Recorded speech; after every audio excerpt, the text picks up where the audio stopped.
السلام عليكم ورحمة الله وبركاته. إن الحمد لله نحمده ونستعينه ونستغفره ونعوذ بالله من شرور أنفسنا وسيئات أعمالنا. من يهده الله فلا مضل له ومن يضلل فلا هادي له. أشهد أن لا إله إلا الله وحده لا شريك له وأشهد أن محمدا عبده ورسوله لا نبي بعده. يا أيها الذين آمنوا اتقوا الله حق تقاته ولا تموتن إلا وأنتم مسلمون. يا أيها الناس اتقوا ربكم الذي خلقكم من نفس واحدة وخلق منها زوجها وبث منهما رجالا كثيرا ونساء. واتقوا الله الذي تساءلون به والأرحام إن الله كان عليكم رقيبا. يا أيها الذين آمنوا اتقوا الله وقولوا قولا سديدا يصلح لكم أعمالكم ويغفر لكم ذنوبكم ومن يطع الله ورسوله فقد فاز فوزا عظيما. أما بعد فإن أحسن الكلام كلام الله وخير الهدى هدى محمد صلى الله عليه وعلى آله وسلم. وشر الأمور محدثاتها فإن كل محدثة بدعة وكل بدعة ضلالة وكل ضلالة في النار. معاشر المسلمين والمسلمات ikhwani wa akhwat a'azzakumullah, jemaah-jemaah dian sekalian rahimakumullah. Alhamdulillah, tidak lupa kita sering mengingatkan di setiap kesempatan untuk terus bersyukur kepada Allah Subhanahu wa taala atas segala nikmat yang Allah berikan kepada kita. Karena dengan bersyukur Allah Subhanahu wa taala akan tambahkan nikmat tersebut kepada kita. Dan yang kedua, mengingatkan juga kepada kita agar senantiasa kita meningkatkan amal-amal kebaikan, meningkatkan amal-amal sunnah yang telah kita ketahui, baik melalui pengajian-pengajian atau mungkin kita pernah membaca buku atau fatwa-fatwa para ulama-ulama sunnah. Maka tentu ini adalah sebagai bentuk syukur kita kepada ilmu yang kita ketahui adalah kita mengamalkan ilmu tersebut. Bahkan sebagian ulama mengatakan zakatul ilmi al-amalu bihi. Kalau tidak salah Imam Ahmad rahimahullah yang mengatakan, jadi zakat ilmu itu adalah kita mengamalkan. Artinya ilmu tidak hanya sekedar dikoleksi, tidak hanya sekedar dipelajari, didengar, tidak cukup sampai di sini. Maka ilmu yang bermanfaat adalah ilmu yang dipelajari, yang didengar dengan baik, kemudian bisa berubah keadaannya. Ini yang terpenting pada jemaah kita mengaji dimanapun untuk menghadiri pengajian. Apalagi kita sudah jauh-jauh datang ke majelis ilmu, namun berhubung dengan ilmu yang kita ketahui kita amalkan, maka ini sangatlah rugi. Khonfiddin azzakullah, pada malam ini insyaallah kita akan membahas tentang bagaimana keadaan salafus saleh sebelum Ramadan itu tiba.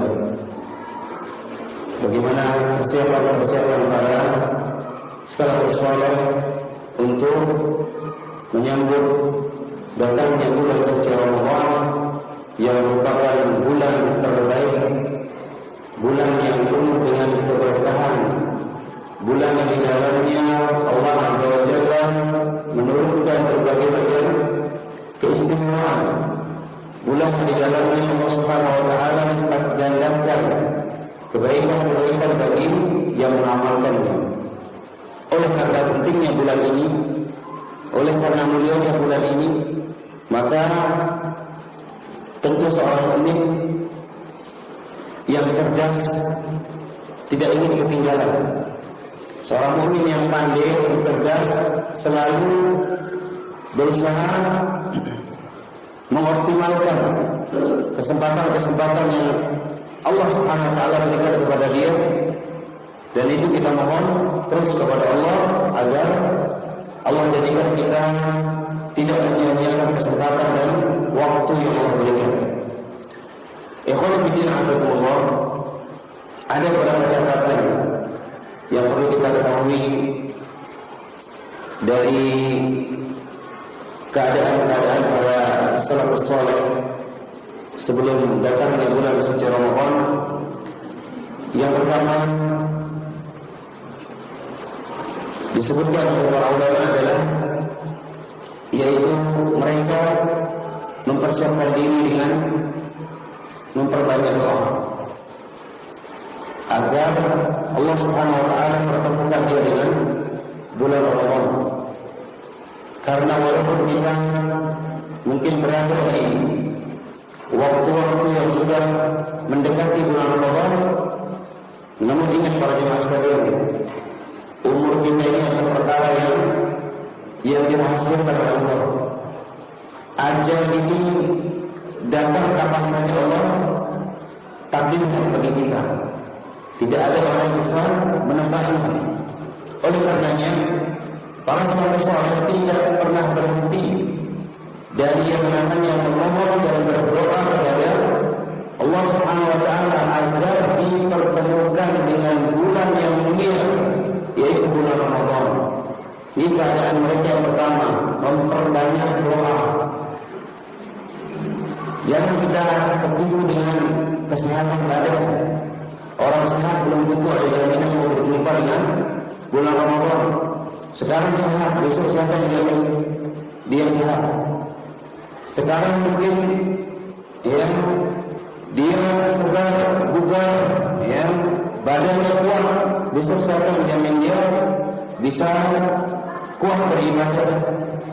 Karena ada kemungkinan dia sakit, ada kemungkinan dia lumpuh dan semisalnya, sehingga membuat dia tidak bisa sempurna dalam melaksanakan ibadah Ramadan. Apalagi nanti terus berdoa. Sebaliknya juga orang yang mungkin sekarang sakit, siapapun di antara kita semoga Allah berikan kesembuhan, tidak boleh putus asa dia dari rahmat Allah Azza wa Jalla. Jangan berkecil hati, jangan kita bersuudzon kepada Allah Subhanahu wa taala. Mungkin sekarang kita sakit, kita tidak tahu hari esok, pekan depan, bahkan waktu-waktu sebentar lagi walaupun akan nikah, ternyata Allah akan penyakit tersebut. Minimalnya kita berbuat kekuatan dalam untuk bisa melaksanakan ibadah puasa. Ini kita tidak tahu. Oleh karenanya, doa ini merupakan sinar mukmin, senjata orang-orang yang beriman. Dan Allah Subhanahu wa taala mencintai hamba-hambanya yang selalu berdoa kepada Allah. Ya, bahkan Allah murka kepada hamba-Nya yang tidak meminta kepada Allah Subhanahu wa taala. Sekali lagi para jemaah sekalian, jangan pernah kita tertipu dengan kesehatan kita. Jangan pernah tertipu juga dengan kelonggaran waktu kita. Jangan tertipu pula dengan harta benda kita yang juga mungkin rasa-rasanya bisa menjamin bahwa kita akan berjumpa dengan Allah dalam keadaan bisa mengisi Allah itu dengan amal-amal kebajikan. Itu perkiraan kita. Tapi kalau kita tidak ingin dengan terus berdoa kepada Allah, memohon kepada Allah, maka bisa jadi kita menemukan hal yang tidak sesuai daripada apa yang kita cita-citakan. Oleh karena Allah menyebut dalam Al-Quran, "Qala rabbukum ud'uuni astajib lakum." Dan kalian, Allah Subhanahu wa taala telah memerintahkan untuk kalian berdoa kepada Allah Azza wa Jalla, niscaya Allah akan mengijabahi doa-doa kalian. Berkata oleh seorang ulama yang bernama Ma'la Ibnu Fadl, seorang ulama salaf yang dinukil oleh Al-Hafidz Ibnu Rajab dalam kitabnya Lataiful Ma'arif. Beliau mengatakan kana salaf yad'una Allah sittata ashhurin an yuballighahum Ramadan. Bahkan salafus salih katanya jauh-jauh sebelumnya, 6 bulan sebelum tibanya Ramadan, mereka memperbanyak doa dan terus berdoa agar Allah menjumpakan dia dengan apa? Bulan Ramadan. Begini keadaan mereka pada jemaah sekalian. Maka kita tentu juga harus memperbanyak doa kepada Allah agar Allah pertemukan kita dengan bulan suci Ramadan dalam keadaan kita bisa beribadah, memaksimalkan ibadah di bulan tersebut. Wasittatu ashhurin yataqabbalu minhu, dan 6 bulan sesudahnya para salafus saleh juga punya kebiasaan berdoa kepada Allah agar Allah terima amal ibadahnya di bulan Ramadan yang telah berlalu tersebut. Itu juga mengingatkan kepada kita, kalau sekiranya Allah mempertemukan kita dan semoga Allah Azza wa Jalla mempertemukan kita dengan Ramadan ini, dan kita berpisah dengannya, pun tidak menjauhkan kalau kita termasuk orang-orang yang diterima amal ibadahnya. Maka oleh karena itu juga kita iringi dengan apa? Berdoa. Jadi ini dahbus salaf, ini kebiasaan para ulama-ulama salaf kita, para tokoh-tokoh agama dari kalangan para sahabat Nabi, tabi'in dan tabi'in. Mereka memiliki kebiasaan terus memohon dan berdoa kepada Allah Azza wa Jalla. Ini yang pertama, keadaan para ulama salaf sebelum tibanya bulan suci Ramadan. Yang kedua, di antara keadaan mereka adalah at-taubatu ila Allah wal iqla' an jami'i dhunubi, segera bertaubat kepada Allah Subhanahu wa taala dan melepaskan semua dosa-dosa yang kita lakukan atau yang pernah kita lakukan. Jadi ini keadaan mereka para salafus saleh. Karena apalah artinya kalau sekiranya Allah pertemukan kita dengan Ramadan tapi kita belum bertaubat kepada Allah, kita masih senang dengan perbuatan maksiat tersebut, ya, kita masih terlena dengan kemaksiatan tersebut, maka tentu ini adalah kita akan tergolong termasuk orang-orang yang merugi, ya, karena kita tidak ingin hanya sekadar diperjumpakan usia saja, tapi ternyata kita tidak termasuk orang-orang yang diampuni oleh Allah Subhanahu wa taala. Rasulullah SAW bersabda dalam sebuah hadis, "Raqima antum bi'i adraka Ramadan, summan salaha falam yughfar lahu." Sungguh rugi seseorang, ya, sungguh merugi seseorang yang mana Allah panjangkan usianya, Allah sempatkan dia bertemu dengan Ramadan, dan begitu Ramadan berlalu tapi dia belum diampuni oleh Allah Subhanahu wa taala. Karena memang dia tidak mempersiapkan diri untuk bertaubat kepada Allah. Ya, dia tenang dengan dosanya.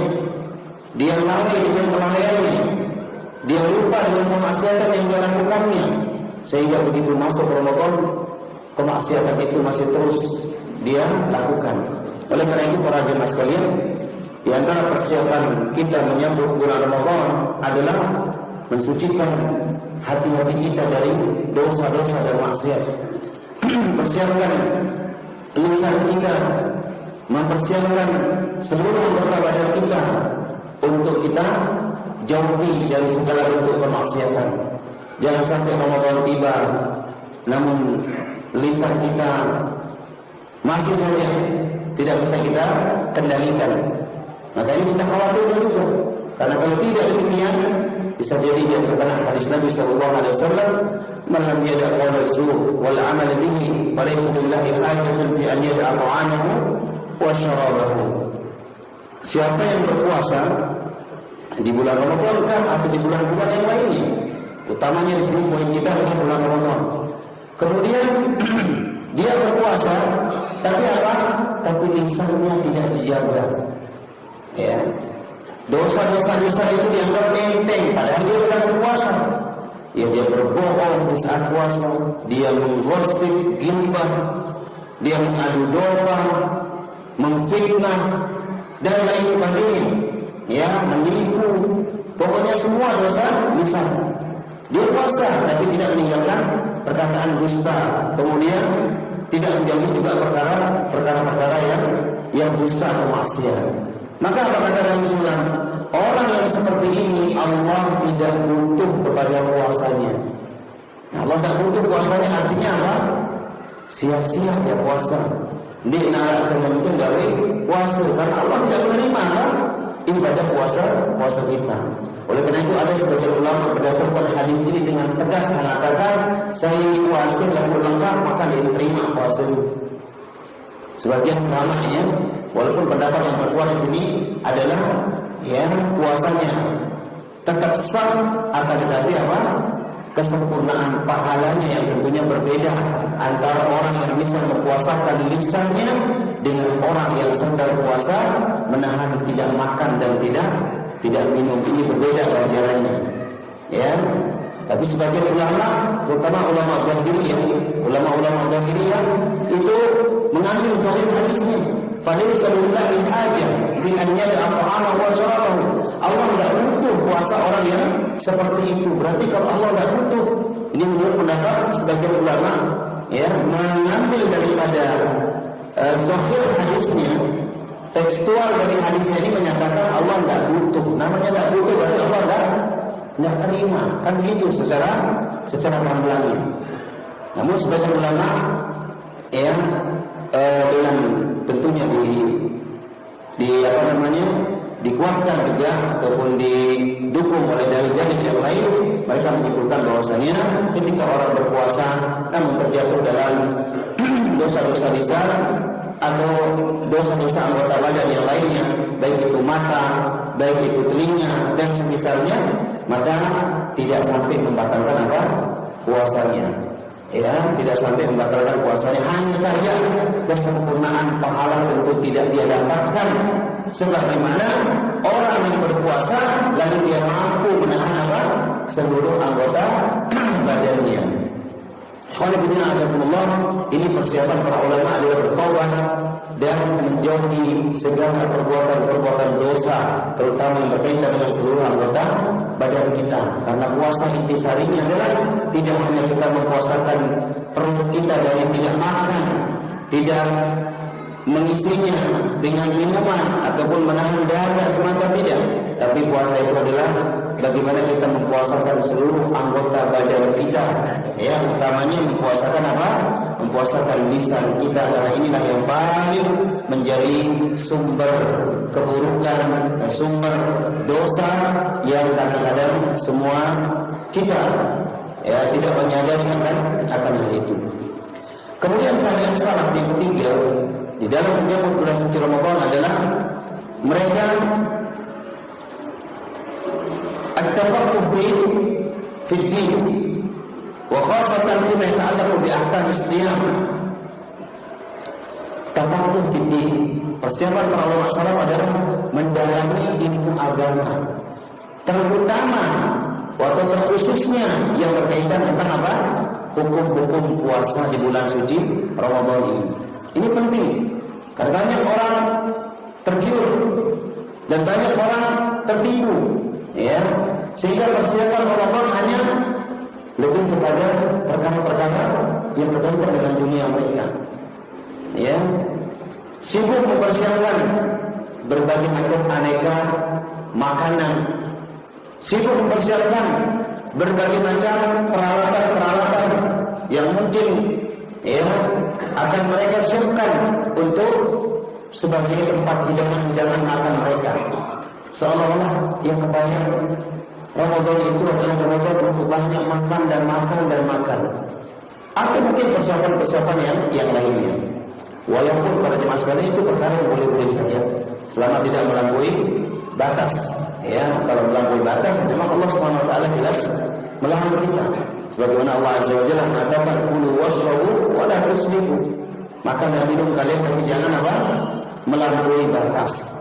Artinya di sini kalau kita mau mengajak kepada bagaimana persiapan para salafus saleh, orang-orang mulia dahulu untuk menyambut bulan Ramadan, mereka mempersiapkan diri untuk menggali ilmu, mempelajari, mengulang kembali perkara-perkara yang berkaitan dengan puasa Ramadan. Karena namanya ibadah puasa Ramadan ini hanya ada satu bulan dalam setahun, ya. Atau kita berjumpa hanya sekali dalam setahun.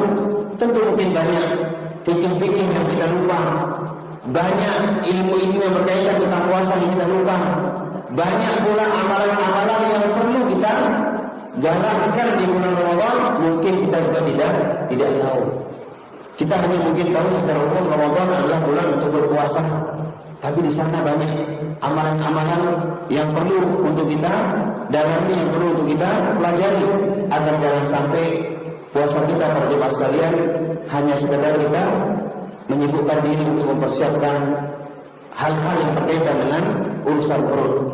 Ya, oleh karena itu Nabi SAW menyatakan dalam sebuah hadis, "Rubba sha'im laisa lahu haddun min siyamihi illa al-jud wal 'atas." Ya, banyak orang puasa kata Nabi, tapi tidak ada bagian dari puasanya itu kecuali hanya rasa lapar yang dia tahan, dan hanya rasa dahaga yang dia tahan. Itu saja. Tidak ada bagian pahala, tidak ada bagian keutamaan, tidak ada yang bisa mensucikan hatinya dengan ibadah puasa itu. Tidak ada yang membuat dia berubah, ya, menjadi yang lebih baik dengan sebab puasanya itu. Karena memang puasanya hanya yang pokoknya tidak makan dan tidak minum, sebatas menahan urusan perut saja. Tapi dia tidak tahu bagaimana berkaitan tentang, ya, bagaimana mengisi amal-amal ibadah di bulan Ramadan agar puasanya itu betul-betul seperti apa yang disabdakan oleh Nabi sallallahu alaihi wasallam, "Man shoma Ramadhana imanan wa ihtisaban ghufira lahu ma taqaddama min dhanbihi." Barang siapa yang berpuasa di bulan Ramadan dengan iman, atas dasar iman, dan iman tidak mungkin kecuali di atas ilmu, kemudian wahtisaban, dan hanya mengharap pahala ganjaran dari ibadah puasa, dan itu tidak mungkin juga bisa kita ketahui dan bisa kita wujudkan kalau bukan dengan ilmu. Maka kalau sudah iman dan wahtisaban, barulah orang itu mendapatkan pengampunan dari Allah Azza wa Jalla dari sebab apa? Dari sebab puasanya tersebut. Oleh karena itu perjalanan sekalian, persiapan yang ketiga dan yang penting, tafaqquh fid din wa fi ahkam as-siyam wa ghairiha. Ya, kita mendalami ilmu agama dan khususnya hal-hal yang berkaitan tentang fikih puasa daripada puasanya Rasulullah sallallahu alaihi wa ala alihi wasallam. Ikhwan fillah azanallahu wa iyyakum jami'an. Kemudian yang keempat di antara persiapan para ulama salaf dahulu, ya, untuk menyambut bulan suci Ramadan ini adalah yaitu at-tabsyir bi qudum syahr Ramadan. Ya, tabsyir bi qudum syahr Ramadan. Saling berbagi kebahagiaan, saling berbagi informasi kebahagiaan tentang apa? Tentang datangnya bulan suci Ramadan. Ya, jadi kita harus saling mengingatkan satu dengan yang lain. Kita memberikan kabar gembira kepada kaum muslimin, kepada saudara-saudara kita umat Islam dimanapun berada. Apalagi zaman sekarang dengan dimudahkannya kita membuat tulisan-tulisan, status dan semisalnya, mengingatkan kaum muslimin yang akan dekatnya bulan suci Ramadan. Maka mereka hendaknya mempersiapkan diri, ya, mempersiapkan jasmani mereka, rohani mereka, dan ini paling utama, dan lain sebagainya. Maka ini bagian daripada kebiasaan para ulama salaf dahulu. Ya, maka ini fanazakumullah penting untuk kita saling memberikan kabar gembira, sebagaimana Nabi SAW memberikan kabar gembira kepada para sahabatnya. Yang mana beliau pernah mengatakan dalam sebuah hadis, "Atakum Ramadan syahrun mubarak." Telah datang kepada kalian bulan Ramadan, bulan yang penuh dengan keberkahan. Artinya beliau memberikan apa? Tahniah, memberikan ucapan-ucapan selamat kepada para sahabatnya, memberikan kabar gembira, tabsyir, ya, akan datangnya bulan suci Ramadan. Maka alhamdulillah, ini juga perkara yang kita perlu untuk saling mengingatkan agar kita bisa mempersiapkan diri dengan sebaik-baiknya sebelum datangnya bulan suci Ramadan.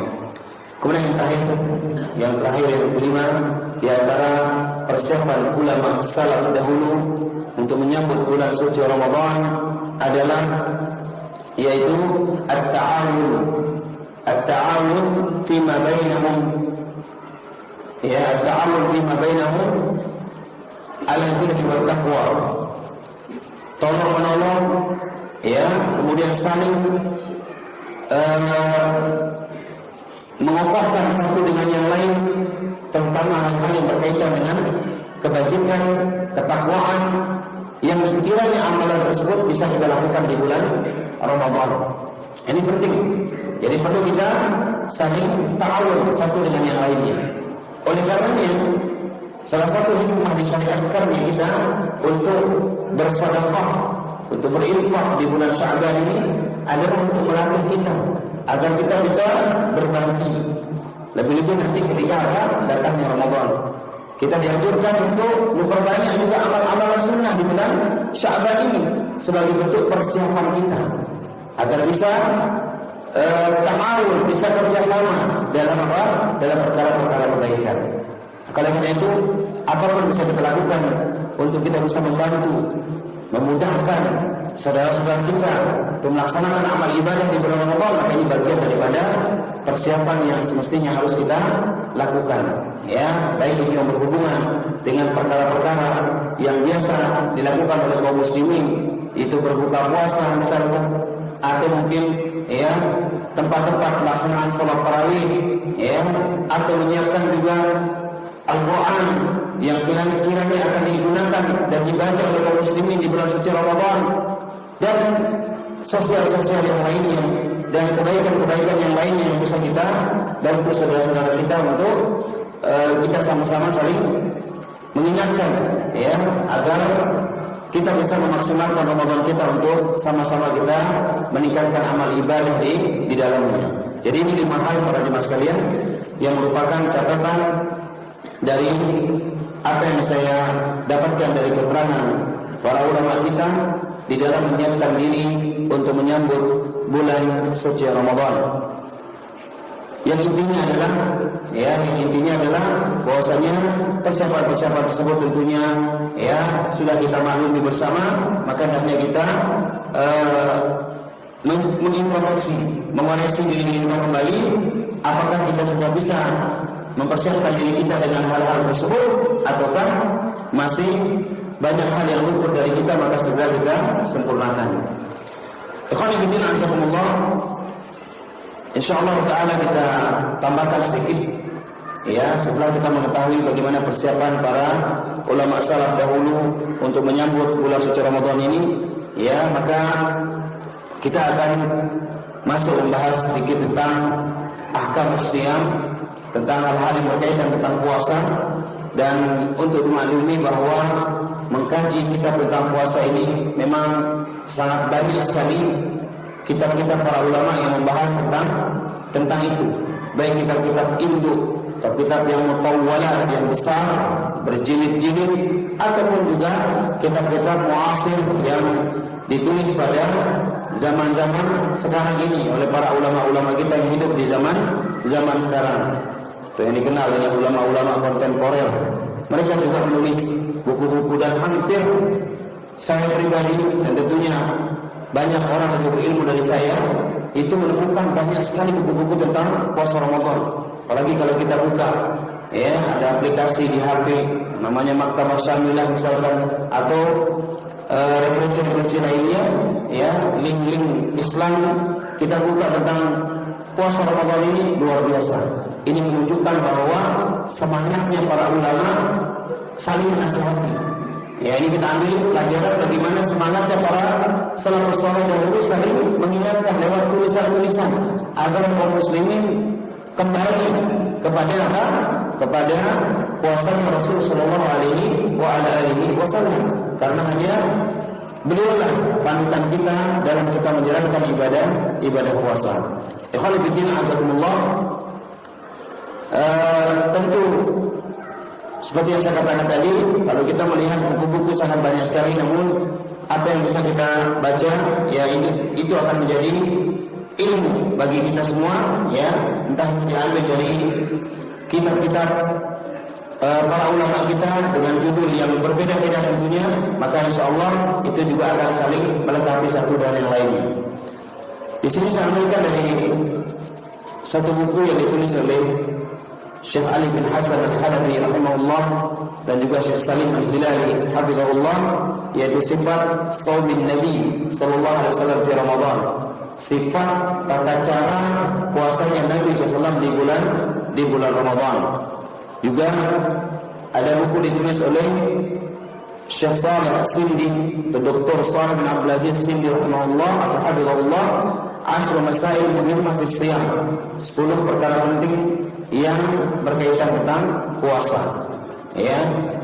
Kemudian juga dalam buku yang berbahasa Indonesia juga saya tambahkan bacaan terkait masalah puasa ini adalah panduan dan koreksi ibadah-ibadah di bulan Ramadan. Ya, dan banyak lagi para jemaah sekalian juga seperti yang saya katakan tadi, hal-hal yang berkaitan tentang puasa Ramadan. Kemudian Syekh Ali bin Hasan dan Syekh Salim Al-Hilali dalam kitabnya Sifat Shaumin Nabi sallallahu alaihi wasallam di Ramadan, beliau membawakan di antara pembahasan tentang puasa Ramadan yang pertama adalah kita mengkaji tentang yaitu fadail as-shiyam. Ya, fadail as-shiyam, keutamaan berpuasa. Jadi merupakan ibadah yang paling utama di bulan Ramadan, yaitu berpuasa. Ya, karena amalan di bulan Ramadan para jemaah sekalian itu sangat banyak sekali, ya, meliputi puasa, kemudian membaca Al-Qur'an, kemudian bersedekah, kemudian juga apa? Memberi makan orang yang hendak berbuka puasa, ya, iftar as-shaimin, kemudian juga umrah di bulan Ramadan, kemudian juga yaitu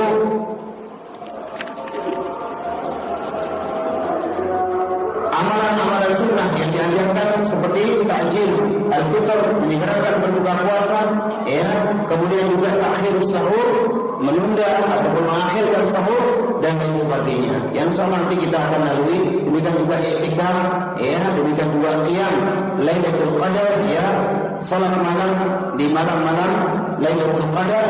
Ini juga bagian daripada amalan-amalan yang insyaallah akan dibahas juga oleh para ulama kita tatkala kita membahas tentang puasa Ramadan. Ja'at ayatun bayyinatun muhkamat fi kitabillah tahuddu 'ala as-shawmi taharruman ila Allah wa tubayyinu fadailahu. Itulah banyak ayat-ayat yang menerangkan tentang keutamaan berpuasa.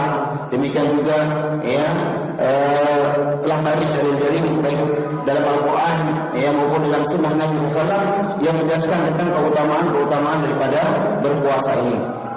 Disebutkan dalam surat Al-Ahzab ayat 35, Allah Azza wa Jalla berfirman, Innal muslimina wal muslimat wal mu'minina wal mu'minat wal qanitina wal qanitat was sadiqina was sadiqat was sabirina was sabirat wal khashiina wal khashiat wal mutasaddiqina wal mutasaddiqat was saimina was saimat wal hafidina furujahum wal hafizat wal dzakirina Allah katsira wal dzakirat a'adda Allah lahum maghfiratan wa ajran 'azima. Disebutkan sini bahwasanya orang Islam, kaum muslimin, laki-laki dan kaum muslimah, ya para wanita, mukminin dan mukminat, dan orang-orang yang senantiasa tunduk dan patuh dari kalangan laki-laki dan wanita, mereka juga orang-orang yang jujur dari kalangan laki-laki wanita, sabar dari kalangan laki-laki dan wanita, yang khusyuk dari kalangan laki-laki dan wanita, dan yang bersedekah, berinfak dari kalangan laki-laki dan wanita, dan yang puasa dari kalangan laki-laki dan wanita, wal hafidina furujahum, dan juga yang menjaga kemaluannya dari kalangan laki-laki dan wanita, dan senantiasa mengingat Allah Subhanahu wa taala sebanyak-banyaknya dari kalangan laki-laki dan wanita, Allah Subhanahu wa taala akan siapkan bagi mereka ampunan dan pahala yang sangat tinggi. Jadi sini menjelaskan tentang bagaimana Allah sebutkan di antaranya dari orang-orang yang dijanjikan oleh Allah, yang diberikan jaminan oleh Allah berupa ampunan dan pahala yang tinggi adalah apa? Orang-orang yang berpuasa. Ya, orang-orang yang berpuasa. puasa. Maka oleh karena itu, puasa ini cukuplah menjadi motivasi bagi kita sebagai bentuk kita sebagai satu amalan bagi kita untuk kita mengharapkan ampunan dari Allah Subhanahu wa taala. Baik, ini kita cukupkan dulu ya. Insyaallah kita lanjutkan pada pertemuan selanjutnya. Kita akan bahas tentang keutamaan puasa. Demikian juga nanti kita akan bahas tentang keutamaan bulan Ramadan dan baru kita masuk kepada fikih yang berkaitan tentang puasa Ramadan. Mudah-mudahan waktu mencukupkan kita ya untuk kita bisa mengupas ya walaupun fikih ringkas tentang ibadah puasa Ramadan, agar ibadah puasa Ramadan kita ini betul-betul kita di atas ilmu, tidak hanya sekedar kita berpuasa begitu saja tapi kita tidak mengetahui sunnah-sunnah yang diajarkan oleh Nabi SAW tatkala kita menjalankan ibadah puasa. Wallahu ta'ala a'la wa a'lam. Wa sallallahu wa sallam ala nabiyyina Muhammad wa ala alihi washabbihi ajma'in walhamdulillahi rabbil alamin. Assalamualaikum warahmatullahi wabarakatuh.